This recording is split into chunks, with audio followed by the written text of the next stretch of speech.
తిరువూరులో ఈ నెల 7న చంద్రబాబు రా కదలిరా బహిరంగ సభ విజయవంతం చేయాలని ఎంపీ కేశిని నాని పిలుపునిచ్చారు. సభ పూర్తయ్యే వరకు తాను తిరువూరులో ఉంటానని చెప్పారు. ఏ పదవిలో లేని వ్యక్తులు తిరువూరుకు వచ్చి ఏం చేస్తారని ప్రశ్నించారు. ఏ పదవి ఉందని చిన్ని తిరువూరు వచ్చి ఏర్పాటు చేస్తారని ఆగ్రహం వ్యక్తం చేశారు.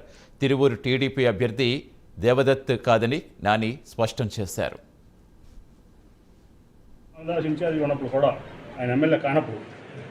బ్రదరు ఫలానా వ్యక్తి వచ్చాడు ఏం చేయమంటావు అని అడిగేవాడిని. కావాలని స్వామిదాస్ గారు అడగండి. ఎంపీ నిధులు ఇవ్వాలన్నా స్వామిదాస్ లెటర్ లేకుండా ఇచ్చేవాడు. కావాలంటే మీకు ప్రత్యేక సాక్ష్యం అయినా. అట్లాగే ఇవాళ గద్యారామ్మోహన్ గారు వచ్చారు మీటింగ్కి, మిట్టనవరామ్ గారు వచ్చారు. ఇప్పుడు ఏ రోజు కూడా నేను ఏ కాన్స్టిట్యూన్సీలో వర్గాలు అనుకోవట్లేదు కూడా ఇవాళ కూడా.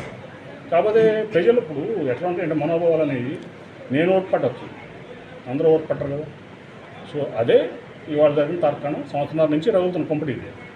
సో ఎక్కడో చోట దీనికి ఫుల్ స్టాప్ పెట్టాలి. సంఘటన దురదృష్టకరం, దాంట్లో డౌట్ లేదు. కానీ ఏంటంటే ప్రజలు ఇప్పుడు ఎవరి అభిమానులు అనుకుంటారు. 9.5 సంవత్సరాలుగా నేను సేవ చేసి ఉన్నా, టాటా ట్రస్ట్ నుంచి ఇచ్చా, లేదా మీ తిరువూరు నుంచి విజయవాడ రోడ్డు వేయించాను. అంతకుముందు 3 గంటలు పెట్టేది మీకు, ఇప్పుడు గంటన్నరలో విజయవాడ అవుతాను. మీరు అందరూ కూడా కనపూర్ ఫ్లైఓవర్ వేయించాను. ఏదో అభిమానం ఉంటుంది నా మీద. దాంతో కొన్ని ప్రోటోకాల్స్ పాటించినప్పుడు కోపం వస్తున్నారు. అందుకే చాలా సభలు ఈ మధ్య